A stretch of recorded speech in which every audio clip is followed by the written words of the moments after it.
Walking போறேன்னா விளையாடுறேன்னு நினச்சி நம்ம முன்னாடி வரோம் பாருங்க. வாக்கிங் தான்டா, அப்படிதான் வாக்கிங் போனவா.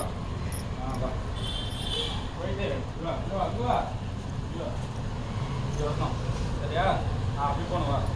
ஃப்ரெண்ட்ஸ், அவங்க அப்பா சுகருக்கு டெய்லி நைட்டில் காலையில் சாயந்தரம் நடக்க சொன்னாங்களா. மாடியில் நடந்துட்டுருக்காரு. அப்பா நம்ம கூட விளையாடுறாரு நினச்சிக்கிட்டு பின்னாடியே போயிட்டுருக்கோம். என்ன டேடி ஓட மாட்டேறாரு. பார்க்கலாம் பாரு. என்ன நடக்கிறாரு. ஓடினா தான் டேடி எனக்கு பிடிக்க வசதியாக இருக்கும். அப்படி நடந்தா நடக்கலாம். அட என்னாச்சு இந்த டேடிக்கு? நின்று ஷாக்காக வரோம்.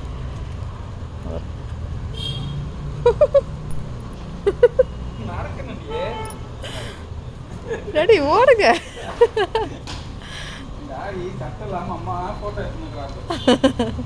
இருட்டில் ஒன்றும் தெரில.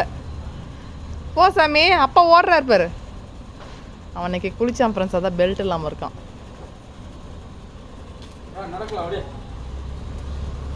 போங்க, நீங்கள் அதுக்கு சரிப்பட்டு வர மாட்டீங்க. ஏமா சாப்பிட்டனே ஓடக்கூடாது. நீங்கள் அதுக்கு சரிப்பட்டு வர மாட்டீங்க. போயிட்டான் அவன் கீழே.